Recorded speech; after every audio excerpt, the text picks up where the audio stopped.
NHRI. Ele era um alvo fácil. Nari sorriu por trás do véu, observando os dois homens discutindo conforme se aproximavam da barraca dela. O mais jovem olhava, ansioso, na direção do beco enquanto o homem mais velho, cliente dela, suava ao ar frio do alvorecer. Exceto pelos homens, o beco estava vazio, a FAJR já fora anunciada, e qualquer um devoto o suficiente para orar em público, não que houvesse muitos no bairro dela, já estava intocado na pequena mesquita no fim da rua. Nari conteve um bocejo. Não era adepta da oração do alvorecer, mas o cliente escolhera a madrugada e pagara suntuosamente pela discrição. Nari observou os homens conforme se aproximavam, reparando nas feições claras e no estilo das casacas caras. Turcos, suspeitou ela. O mais velho talvez fosse até mesmo um Bacha, um dos poucos que não fugiram do Cairo quando os francos invadiram. Ela cruzou os braços sobre sua abaia preta, ficando intrigada. Não tinha muitos clientes turcos, eram snobs demais. Na verdade, quando francos e turcos não estavam lutando pelo Egito, a única coisa em que pareciam concordar era que os egípcios não podiam governar a si mesmos. Que Deus os livrasse! Não é como se os egípcios fossem os herdeiros de uma grande civilização cujos majestosos monumentos ainda cobriam a terra. Ah, não! Eram camponeses, tolos supersticiosos que comiam feijões demais.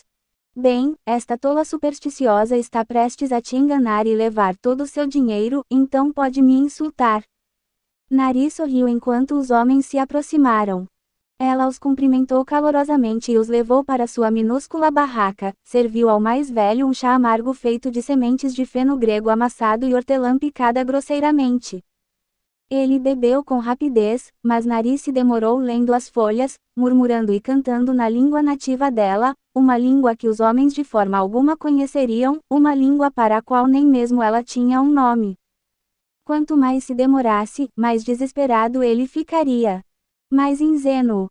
A barraca de Nari era quente, o ar estava aprisionado pelos lenços escuros que ela pendurava nas paredes para proteger a privacidade dos clientes e pesado com os odores de cedro queimado, suor e a cera amarela barata que Nari fingia ser o Líbano.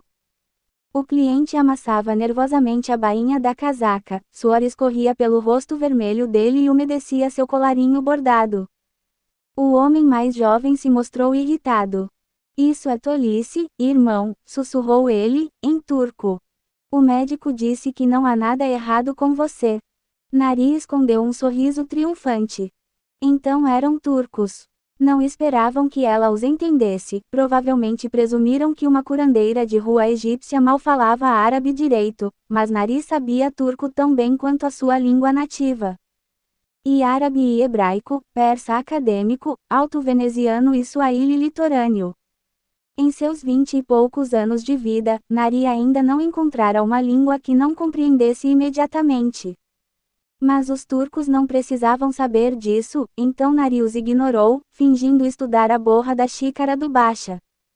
Por fim, ela suspirou, seu véu oscilou contra os lábios de uma forma que atraiu os olhares dos dois homens, então a curandeira soltou a xícara no chão. Ela se quebrou, conforme pretendido, e o Bacha escancarou a boca. Pelo Todo-Poderoso. É ruim, não é? Ela ergueu o olhar para o homem, piscando com fragilidade os olhos pretos de cílios longos. Ele ficara pálido, e Nari fez uma pausa para ouvir o ritmo do coração do homem. Estava rápido e irregular devido ao medo, mas ela conseguia senti-lo bombeando sangue saudável pelo corpo.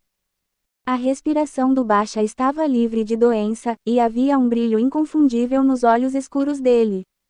Apesar dos cabelos grisalhos na barba, mal escondidos pela rena, e da barriga inchada, o homem sofria apenas com o excesso de riqueza. Nari ficaria feliz em ajudá-lo com isso. Sinto muito, senhor. Nari afastou a pequena sacola de tecido, seus dedos rápidos estimando a quantidade de dirhams contida ali. Por favor, tome o seu dinheiro de volta.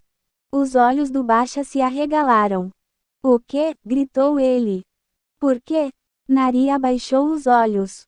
Algumas coisas estão além da minha capacidade, disse ela, baixinho.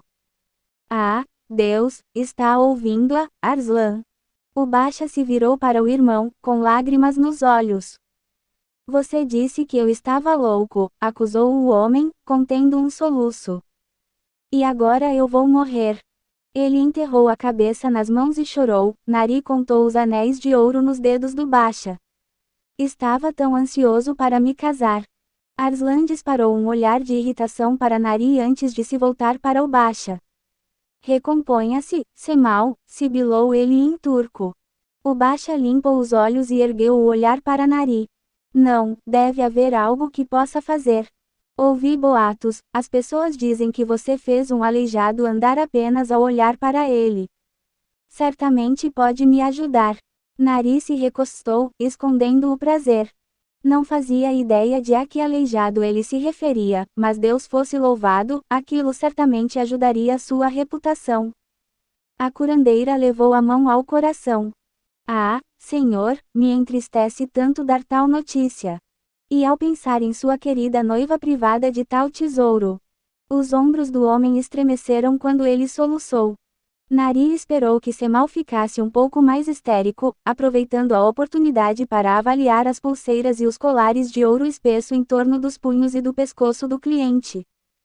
Uma granada suntuosa, de bela lapidação, estava presa ao turbante dele.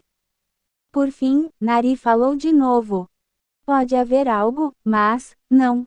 Ela sacudiu a cabeça. Não funcionaria. O quê? Gritou Semal, agarrando-se à mesa estreita. Por favor, farei qualquer coisa. Será muito difícil. Arslan suspirou. E caro, aposto. Ah, agora você fala árabe? Nari deu um sorriso doce para o mais novo, sabendo que o véu era transparente o bastante para revelar suas feições. Todos os meus preços são justos, garanto a você. Cale-se, irmão, disparou o Basha, olhando com raiva para o outro homem. Ele se voltou para Nari com a expressão determinada. Conte. Não é algo certo. Preciso tentar.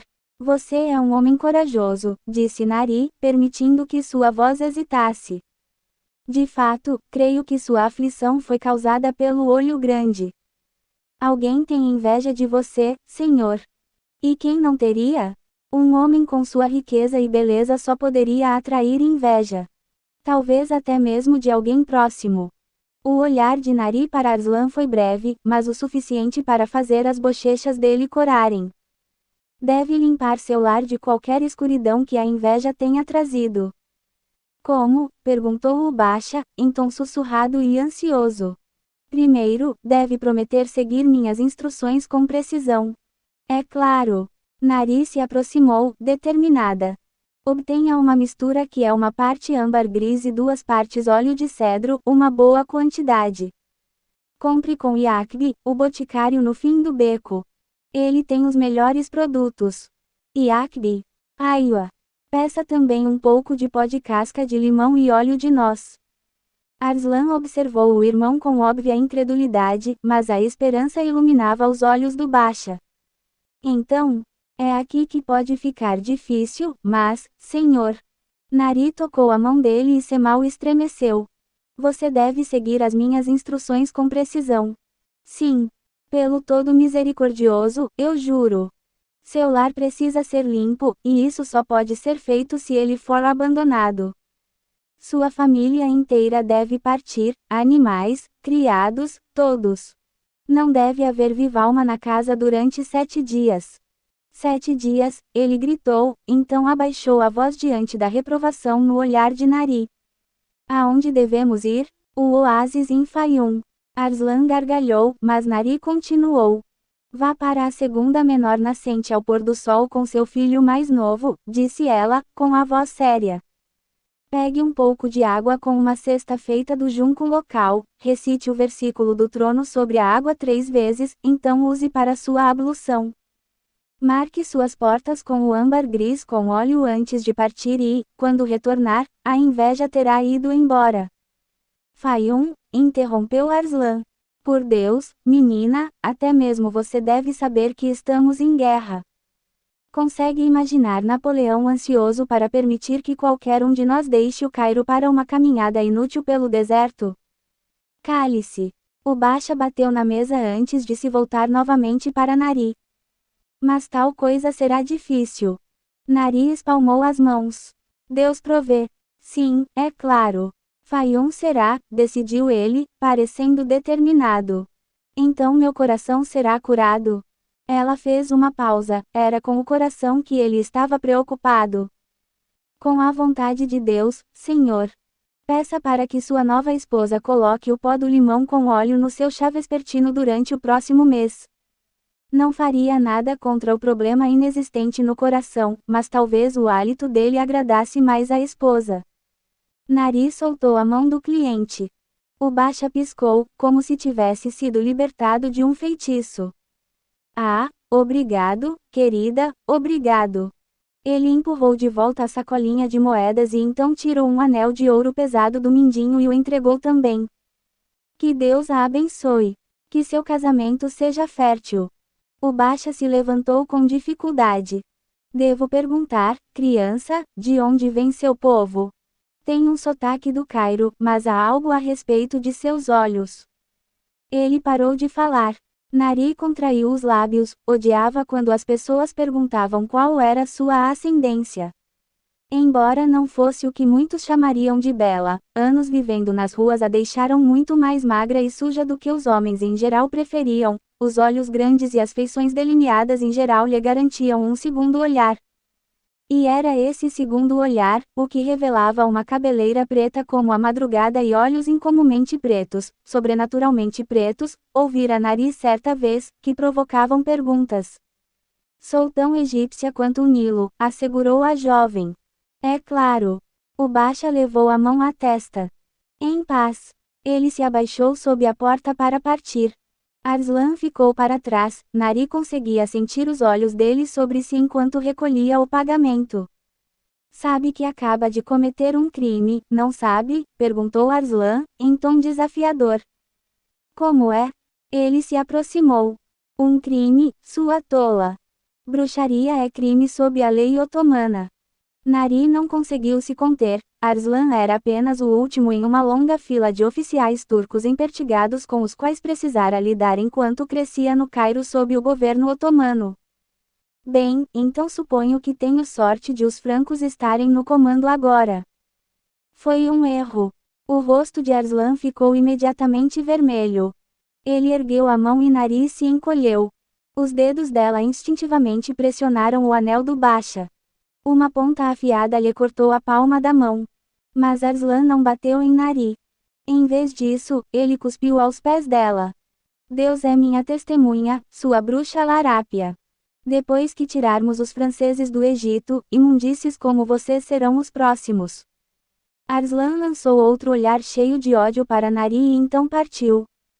Ela tomou um fôlego trêmulo enquanto observava os irmãos, discutindo, desaparecerem nas sombras do amanhecer na direção do boticário de Iacbe. Mas não foi a ameaça que a abalou, foi o chacoalhar que Nari ouviu quando Arslan gritou, o cheiro ferroso de sangue no ar. Um pulmão doente, tuberculose, talvez até mesmo uma massa cancerosa. Ainda não havia sinal externo, mas em breve haveria. Arslan estivera certo ao suspeitar de Nari, não havia nada errado com o irmão dele. Mas ele não viveria para ver seu povo reconquistar o país dela. Nari abriu a mão. O corte na palma já estava cicatrizando, uma linha de pele marrom nova se fechava sob o sangue. Ela encarou aquilo por um longo momento, então suspirou antes de se abaixar e voltar para dentro da barraca. Nari tirou a faixa turbante e a amassou em uma bola. Sua tola! Sabe que não deve perder a calma com homens como ele. Nari não precisava de mais inimigos, em especial aqueles que provavelmente colocariam vigias em torno da casa do Baixa enquanto ele estava em Faium. O que ele havia pago era uma esmola em comparação com o que Nari poderia roubar na mansão vazia do Baixa.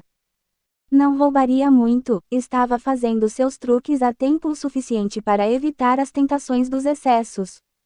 Mas algumas joias cujo sumiço poderiam ser atribuídas a uma esposa esquecida, a uma criada de dedos leves.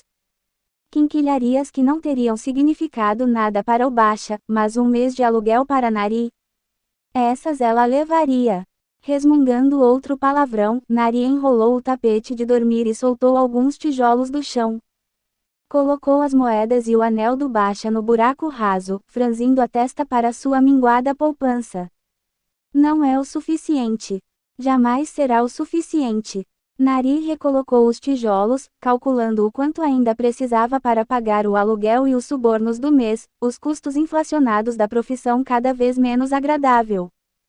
O número sempre crescia, afastando os sonhos dela de Istambul ou de tutores, de ter um comércio respeitável e que curasse de fato, em vez de baboseira, mágica. Mas não havia nada a ser feito agora, e Nari não desperdiçaria o tempo que poderia usar ganhando dinheiro para lamentar o seu destino. Ela ficou de pé, enrolou um lenço de cabeça em torno dos cachos embaraçados e recolheu os amuletos que havia feito para as mulheres Barzani e o cataplasma para o açougueiro. Voltaria mais tarde para se preparar para o usar, mas, por enquanto, tinha alguém muito mais importante para visitar. O boticário de Yakbi ficava no fim do beco, enfiado entre uma barraca de frutas podres e uma padaria. Ninguém sabia o que levara o velho farmacêutico judeu a abrir um boticário em um cortiço tão deprimente. A maior parte das pessoas que vivia no beco de Nari estava desesperada, prostitutas, viciados e catadores de lixo. Yakbi se mudara sorrateiramente muitos anos atrás, acomodando a família nos andares superiores do prédio mais limpo. Os vizinhos torceram o nariz, espalharam boatos de dívidas de jogo e alcoolismo, ou acusações mais sombrias de que o filho de Yakbi matara um muçulmano, que o próprio Yakbi tirava sangue e fluidos dos viciados semimortos do beco. Nari achava que era tudo besteira, mas não ousava perguntar. Não questionava o passado de Yakbi e ele não perguntava como uma antiga larápia conseguia diagnosticar doenças melhor do que o médico particular do sultão. A parceria esquisita dos dois dependia de evitar esses dois assuntos. Nari entrou no boticário, rapidamente evitando o sino surrado destinado a anunciar clientes. Cheia de suprimentos e impossivelmente caótica, a loja de Yakbi era o lugar preferido de Nari. Prateleiras de madeira desencontradas e entulhadas com frascos de vidro empoeirado, minúsculas cestas de junco e vasos de cerâmica aos pedaços cobriam as paredes. Fileiras de ervas secas, partes de animais e objetos que Nari não conseguia identificar pendiam do teto enquanto ânforas de barro competiam por um pequeno trecho de espaço no chão. Yakbi conhecia seu inventário como as linhas na palma da mão, e ouvir as histórias dele sobre antigos magi ou sobre as terras dos temperos apimentados de Hind transportavam Nari a mundos que ela mal conseguia imaginar.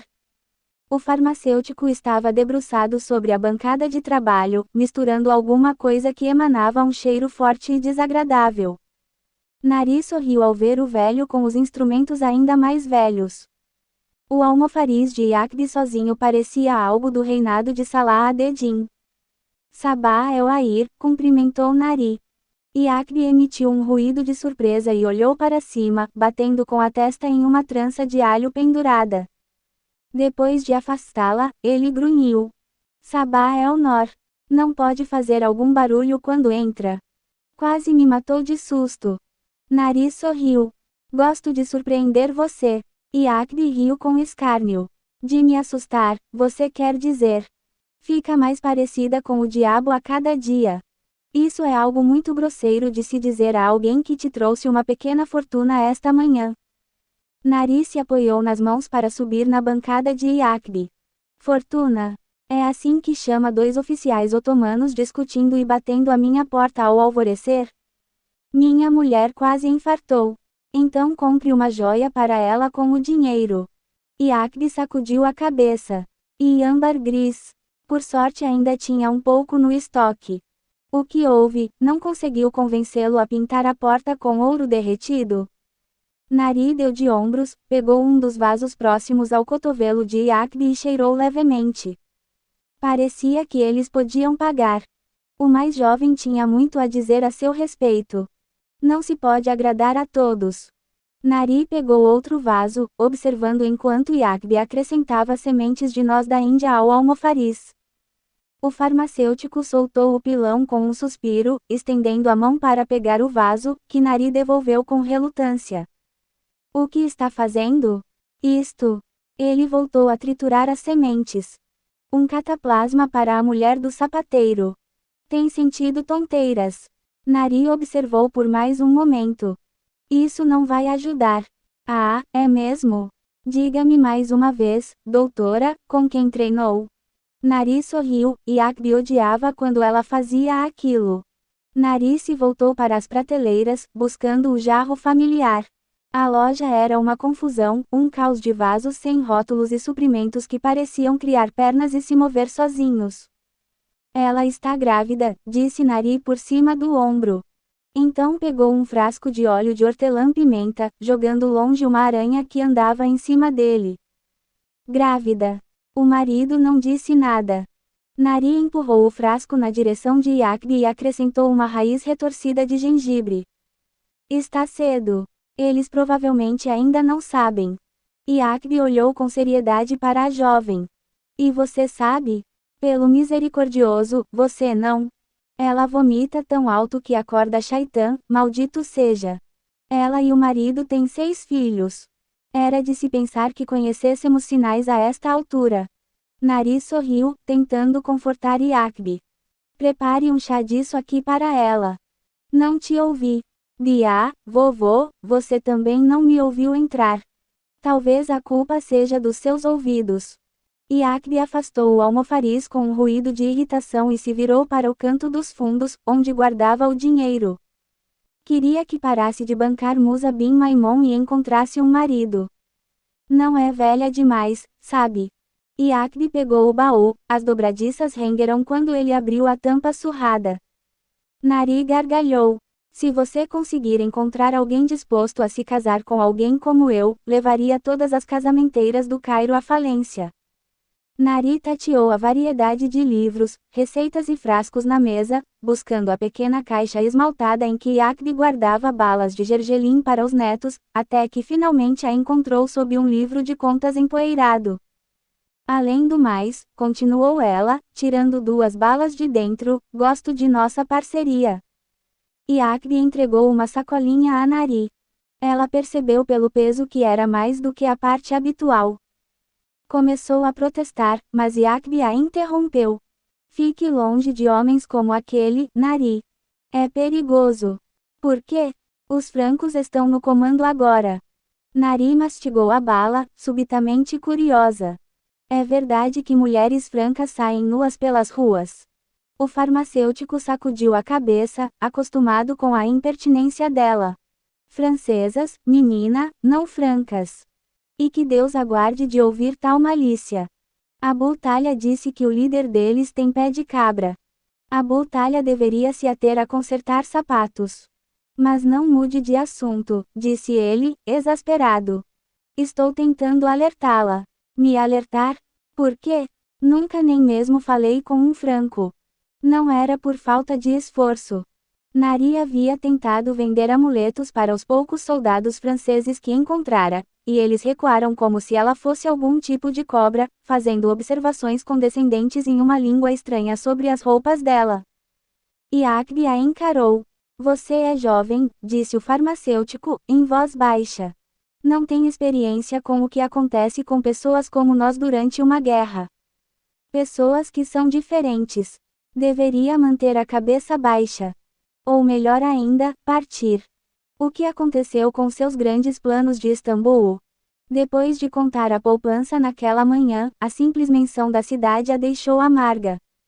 Achei que tivesse dito que eu estava sendo tola, Nari o lembrou. Que nenhum médico aceitaria uma aprendiz mulher. Poderia ser parteira, sugeriu Yakbi. Já fez partos antes. Poderia seguir para o Oriente, longe desta guerra. Beirute, talvez. Você parece ansioso para se livrar de mim. Yakbi tocou a mão de Nari, os olhos castanhos cheios de preocupação. Estou ansioso para ver você segura. Não tem família, nenhum marido que a defenda, que a proteja, que... Nari fervilhou de ódio. Posso me cuidar sozinha. Que aconselhe a não fazer coisas perigosas, ele concluiu, olhando para a jovem. Coisas como liderar ZARs. Ah, Nari se encolheu. Eu estava esperando que você não soubesse disso. Então é uma tola, disse ele, rispidamente. Não deveria se envolver com aquela magia do sul. Iacbe gesticulou para trás de Nari. Traga-me uma lata. Ela pegou uma da prateleira, jogando para ele com um pouco mais de força do que era necessário. Não há magia nenhuma nisso, disse Nari, ignorando-o. É inofensivo. Inofensivo. Iacbe debochou ao versar chá na lata. Ouvi boatos sobre aqueles zars, sacrifícios de sangue, tentativa de exorcizar os DJINNS. A ideia não é de fato exorcizá-los, corrigiu Nari, tranquilamente. É mais como um esforço para trazer a paz. Iacbe a encarou completamente exasperado. Não deveria tentar fazer nada com os DJINNS. Iacbe sacudiu a cabeça, fechou a lata e passou cera morna nas bordas. Está brincando com coisas que não entende, Nari. Não são as suas tradições. Vai acabar com a alma partida por um demônio se não tomar mais cuidado. Nari ficou estranhamente comovida pela preocupação de Iacbe, e pensar que poucos anos atrás ele a ignorava por achar que era uma trapaceira desalmada. Avô, começou Nari, tentando parecer mais respeitosa. Não precisa se preocupar. Não há magia, juro. Ao ver a dúvida na expressão de Iacbe, ela decidiu ser mais sincera. É besteira, tudo aquilo. Não há magia, não há Jin, nenhum espírito esperando para nos devorar. Estou fazendo meus truques há bastante tempo para saber que nada disso é real. Iacbe parou. As coisas que já vi você fazer. Talvez eu seja apenas uma trapaceira melhor do que os outros, interrompeu Nari, esperando acalmar o medo que via na expressão dele. Não precisava assustar seu único amigo só porque tinha algumas habilidades estranhas. Iacbe sacudiu a cabeça. Ainda existem DJINNS. E demônios. Até os acadêmicos dizem que existem. Bem, os acadêmicos estão errados. Nenhum espírito jamais veio atrás de mim. Isso é muito arrogante, Nari. Chega a ser blasfêmia, acrescentou Iacbe, parecendo espantado. Apenas um tolo falaria de tal forma. Nari ergueu o queixo em desafio. Eles não existem. Iacbe suspirou. Ninguém pode dizer que não tentei. Ele empurrou a lata para Nari. Entregue isto ao sapateiro ao sair, sim? Nari se afastou da mesa. Vai fazer inventário amanhã? Podia ser arrogante, mas raramente deixava passar a oportunidade de aprender mais sobre o boticário. O conhecimento de Iacbe tinha desenvolvido bastante os instintos de cura de Nari. Sim, mas venha cedo. Temos muito o que fazer. Nari assentiu. Se Deus permitir. Agora vá comprar kebab, disse ele, indicando com a cabeça a sacolinha. Você está osso puro. Os DJINNS vão querer mais para comer caso saiam atrás de você. Quando Nari chegou ao bairro em que aconteceria usar, o sol já havia se apagado atrás da paisagem densa de minaretes de pedra e prédios de tijolos de lama. Ele sumira no deserto distante, e um musim de voz grave começou a chamada para a oração Magribe. Nari parou, momentaneamente desorientada pela perda da luz. O bairro ficava no sul do Cairo, espremido entre os resquícios da antiga Fustat e das colinas Mokattam, e não era uma área que conhecia bem. A galinha que Nari carregava se aproveitou da distração dela para chutar suas costelas, e Nari xingou, segurando o animal com força debaixo do braço enquanto passava por um homem magro que equilibrava uma tábua de pão na cabeça e, por pouco, evitou uma colisão com um bando de crianças risonhas. Ela abriu caminho por entre uma pilha crescente de sapatos do lado de fora de uma mesquita já apinhada. O bairro estava lotado, a invasão francesa fizera pouco para impedir as ondas de pessoas oriundas do campo que iam até o Cairo. Os novos migrantes chegavam com pouco mais do que as roupas do corpo e as tradições dos ancestrais, tradições em geral condenadas como perversão por alguns dos imãs mais irritadiços da cidade. Os zars eram, sem dúvida, condenados como tal.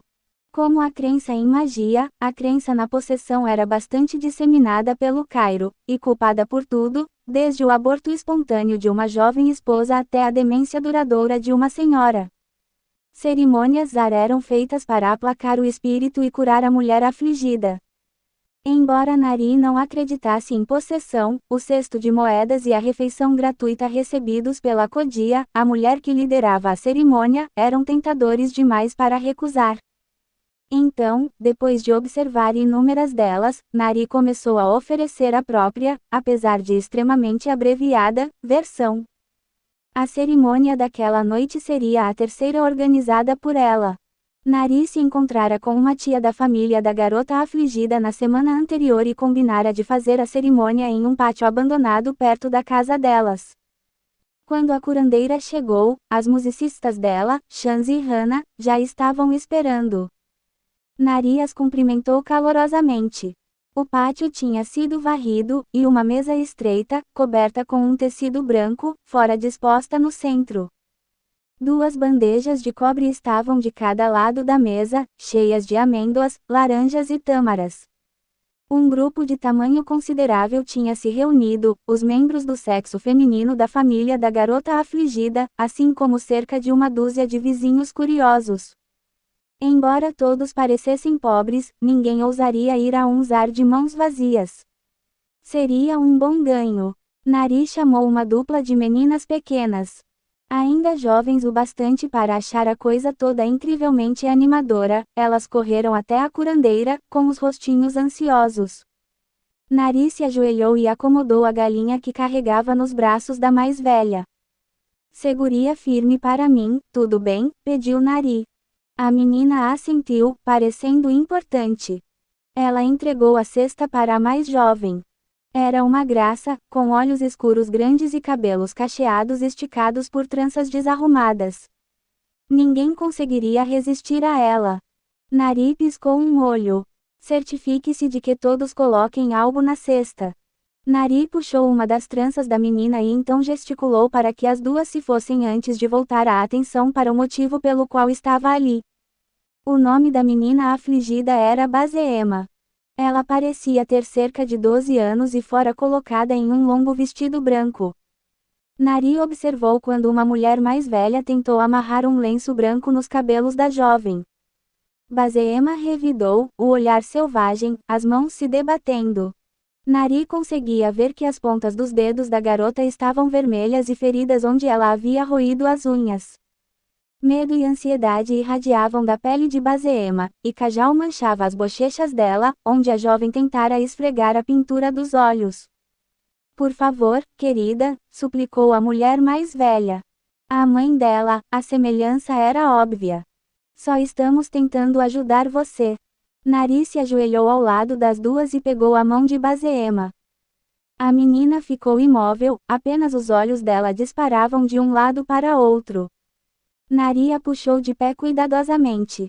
O grupo se calou quando a curandeira colocou a mão na testa de Bazeema. Nari não podia explicar a forma como curava e sentia doenças mais do que podia explicar como seus olhos e ouvidos funcionavam.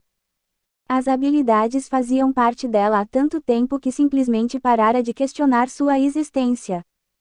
Tinha levado anos quando criança, e inúmeras lições dolorosas, para sequer perceber o quanto era diferente das pessoas ao redor. Era como ser a única pessoa com visão em um mundo de cegos. E as habilidades tão naturais, tão orgânicas, que era impossível pensar nelas como qualquer coisa fora do comum. Bazeema se desequilibrou, a mente dela estava viva e acesa sob as pontas dos dedos de Nari, porém mal direcionada. Quebrada. A curandeira odiou a rapidez com que a palavra cruel lhe saltou à mente, mas Nari sabia que havia pouco que pudesse fazer para a menina a não ser apaziguá-la temporariamente. E montar um espetáculo no processo, caso contrário, não seria paga. Nari afastou o lenço do rosto da menina, reconhecendo que Bazeema se sentia presa. A jovem segurou uma ponta com o punho fechado, dando uma sacudida quando seus olhos se fixaram no rosto de Nari. Nari sorriu. Pode ficar com isso se quiser, minha cara. Nós nos divertiremos juntas, prometo. Nari ergueu a voz e se virou para o público. Estavam certas em me trazer. Há um espírito nela. Forte. Mas podemos acalmá-lo, não é? Criar um casamento feliz entre os dois. A curandeira piscou um olho e indicou as musicistas. Chance começou na derbaque, batucando uma batida destemida no velho tambor de pele. Hannah pegou a flauta e entregou um tamborim a Nari, o único instrumento que podia usar sem se fazer de tola. Nari bateu o tamborim na perna. Vou cantar para os espíritos que conheço, explicou ela, por cima da música, embora houvesse poucas mulheres do sul que não sabiam como funcionava um zar. A tia de Bazeema pegou um incensário, empurrando sopros de fumaça aromática na multidão. Quando o espírito dela ouvir sua música, ela ficará agitada, e poderemos prosseguir. Hannah começou a tocar a flauta, e Nari bateu o tamborim, com os ombros trêmulos, o lenço franjado oscilando a cada movimento. Hipnotizada, Bazeema a acompanhava. Ó, espíritos, nós vos suplicamos. Imploramos-vos e honramos-vos, cantava Nari, mantendo a voz grave para que não falhasse. Embora códias legítimas fossem cantoras treinadas, Nari não era nada disso. Dia, Amir el Hind. Ó, grande príncipe, junte-se a nós. Ela começou com a canção do príncipe indiano e seguiu para aquela do sultão do mar e então a da grande Karina, a música mudando para cada um. Havia tomado o cuidado de memorizar as letras, e não o significado, não estava exatamente preocupada com as origens de tais coisas. Bazeema ficou mais animada conforme prosseguiram, braços e pernas relaxaram, as linhas de preocupação do rosto sumiram. A jovem se balançava com menos esforço, jogando os cabelos com um sorriso pequeno e contido. Naria tocava sempre que passavam, sentindo as áreas sombrias da mente dela e aproximando-as para acalmar a jovem inquieta. Era um bom grupo, enérgico e envolvido. Várias mulheres ficaram de pé, batendo palmas e juntando-se à dança. As pessoas costumavam fazer isso. Zars eram tanto uma desculpa para socializar quanto para lidar com DJINNS problemáticos. A mãe de Bazeema observava o rosto da filha, parecendo esperançosa. As menininhas agarravam seus prêmios, saltitando de animação enquanto a galinha cacarejava em protesto. As musicistas também pareciam se divertir. Chan subitamente batucou um ritmo mais rápido na derbaque, e Hannah a acompanhou, tocando uma melodia lúgubre, quase perturbadora na flauta. Nari bateu os dedos no tamborim, inspirada pelo humor do grupo. Ela sorriu, talvez fosse hora de lhes dar algo diferente. A curandeira fechou os olhos e murmurou. Nari não tinha nome para sua língua nativa, a língua que devia ter compartilhado com os pais há muito mortos ou esquecidos. A única pista de suas origens, Nari havia procurado aquela língua desde a infância, entreouvindo mercadores estrangeiros e assombrando o grupo poliglota de acadêmicos do lado de fora da Universidade El Azhar. Achando que era semelhante ao hebraico, falara certa vez com Yaqub na língua, mas ele discordou terminantemente, acrescentado, desnecessariamente, que seu povo tinha problemas o bastante sem que Nari fosse um deles. Mas ela sabia que soava incomum e esquisita. Perfeita para usar. Nari ficou surpresa por não ter pensado em usá-la antes. Embora pudesse ter cantado a lista do mercado e ninguém teria imaginado, Nari se ateve às canções do Zar, traduzindo o árabe para sua língua nativa. Sa, Afshin e da Eva, começou Nari. Ó, guerreiro dos DJINNS, suplicamos a vós. Juntai-vos a nós, acalmai as fogueiras na mente desta jovem. A curandeira fechou os olhos. Ah, guerreiro, vinde a mim. Vaque. Uma gota de suor passou formando uma curva por sua têmpora. O pátio ficou desconfortavelmente quente, a proximidade do grande grupo e da fogueira crepitante era demais. Nari manteve os olhos fechados e se balançou, permitindo que os movimentos do lenço na cabeça soprassem em seu rosto. Grande guardião, vinde e protegei-nos. Guardai Bazeema como se. Um arquejo baixo sobressaltou Nari, e ela abriu os olhos. Bazeema tinha parado de dançar, estava com braços e pernas congelados, o olhar vítreo fixo em Nari. Obviamente nervosa, Chance perdeu uma nota na derbaque. Com medo de perder a multidão, Nari bateu o tamborim de um lado do quadril, rezando silenciosamente para que Shanza a imitasse. A curandeira riu para Bazema e pegou o braseiro de incenso, esperando que a fragrância almiscarada relaxasse a jovem. Talvez fosse hora de encerrar. Ó, guerreiro, cantou Nari, mais baixo, retornando ao árabe. É você quem dorme na mente de nossa doce Bazema? Bazema estremeceu, suor escorreu pelo rosto dela. Mais perto agora, Nari conseguia ver que a expressão vazia nos olhos da jovem havia sido substituída por algo que se parecia muito mais com medo. Um pouco inquieta, ela estendeu a mão para pegar a da jovem. Bazema piscou, e os olhos dela se semicerraram, concentrando-se em Nari com uma curiosidade quase selvagem. Quem é você? Nari empalideceu e abaixou a mão.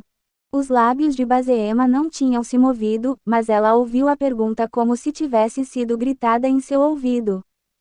Então o momento passou. Bazema sacudiu a cabeça, o olhar vazio retornou quando ela começou a dançar novamente. Assustada, Nari deu alguns passos para trás. Um suor frio brotou em sua pele. Hana estava ao ombro da curandeira. Bia, Nari. Ouviu aquilo? Sussurrou ela. Hana ergueu as sobrancelhas. Ouvi o quê? Não seja tola. Nari sacudiu a cabeça, sentindo-se ridícula. Nada. Levantando a voz, ela se voltou para a multidão. Todo louvor ao Todo-Poderoso, declarou a curandeira, tentando não gaguejar. Ó, guerreiro, agradecemos a você. Ela chamou a menina que segurava a galinha. Por favor, aceite nossa oferenda e faça as pazes com a querida Bazema. Com as mãos trêmulas, Nari segurou a galinha sobre uma tigela de pedra desgastada e sussurrou uma oração antes de cortar o pescoço da ave. Sangue jorrou para dentro da tigela, manchando os pés de Nari. A tia de Bazema levou a galinha para ser preparada, mas o trabalho de Nari estava longe de acabar. Suco de tamarindo para nosso convidado, pediu ela.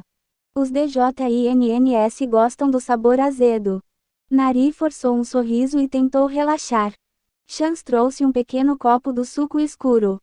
Você está bem, Kodia? Deus seja louvado, disse Nari. Apenas cansada. Você e Hana podem distribuir a comida? É claro.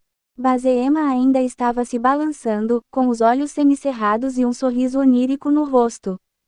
Nari pegou as mãos da jovem e a puxou para o chão cuidadosamente, ciente de que grande parte do grupo estava observando. Beba, criança, disse ela, oferecendo a xícara. Vai agradar seu Jin. A menina segurou o copo com força, derramando quase metade do suco no rosto de Nari. Ela gesticulou para a mãe, fazendo um ruído baixo no fundo da garganta. Sim, a Bibit. Nari acariciou os cabelos de Bazema, induzindo-a a se acalmar. A jovem ainda estava desequilibrada, mas sua mente não parecia tão desesperada. Apenas Deus sabia quanto duraria. Nari chamou a mãe de Bazema e uniu as mãos das duas. Havia lágrimas nos olhos da mulher mais velha. Ela está curada? O Jin a deixará em paz. Nari hesitou. Deixei ambos contentes, mas o Jin é forte e provavelmente está com ela desde que nasceu. Para uma coisa tão tenra. Nari apertou a mão de Bazema. Foi provavelmente mais fácil se submeter aos desejos dele. O que isso quer dizer? Perguntou a outra mulher, com a voz falhando. O estado de sua filha é a vontade de Deus. O Jin a manterá segura, dará a ela uma rica vida interior, mentiu a curandeira, esperando que isso confortasse a mulher. Mantenha ambos contentes. Deixe que ela fique com você e seu marido, dê a ela coisas para fazer com as mãos. Ela algum dia vai falar? Nari virou o rosto. Com a vontade de Deus. A mulher mais velha engoliu em seco, obviamente percebendo o desconforto de Nari. E os DJINNS? Ela tentou pensar em algo fácil. Faça com que ela beba suco de tamarindo todas as manhãs, isso vai agradá-lo. E leve-a ao rio para se banhar na primeira jumua, a primeira sexta-feira, de todo mês. A mãe de Bazeema respirou fundo. Deus sabe o que é melhor, disse ela, baixinho, aparentemente mais para si mesma do que para Nari. Mas não havia mais lágrimas. Em vez disso, conforme Nari observava, a mulher mais velha pegou a mão da filha, já parecendo mais em paz. Bazeema sorriu. As palavras de Yakbi invadiram o coração de Nari diante cena carinhosa. Você não tem família, nenhum marido para defendê-la, para protegê-la. Nari ficou de pé. Com licença. Assim como Kodia, não tinha escolha a não ser ficar até a refeição ser servida, assentindo educadamente para as fofocas das mulheres e tentando evitar uma prima idosa que Nari sentiu ter uma massa se espalhando nos dois seios. Nari jamais tentara curar nada como aquilo, e não achava que era uma boa noite para tentar, embora isso não tivesse deixado o rosto sorridente da mulher mais fácil de suportar. A cerimônia finalmente chegou ao fim. A cesta de Nari estava transbordando, cheia de uma variedade aleatória das diversas moedas usadas no Cairo, fios de cobre desgastados, um punhado de paras de prata e um único e antigo dinar da família de Bazeema. Outras mulheres tinham posto pequenas peças de joias baratas, todas trocadas pela bênção que Nari deveria lhes trazer. A curandeira deu a Shans e Hana 2 paras cada, e deixou que as duas levassem a maior parte das joias. Estava prendendo o tecido exterior e desviando dos repetidos beijos da família de Bazeema quando sentiu um leve formigar na nuca. Tinha passado anos demais perseguindo alvos e sendo ela mesma perseguida para não reconhecer a sensação. Nari olhou para cima. Do lado oposto do pátio, Bazeema a encarava de volta. A jovem estava completamente imóvel, com braços e pernas em perfeito controle. Nari a encarou de volta, surpresa com a calma da jovem. Havia algo curioso e calculista nos olhos escuros de Bazeema. Mas então, quando Nari reparou com atenção, sumiu. A jovem uniu as mãos e começou a se balançar, dançando como Nari lhe mostrara.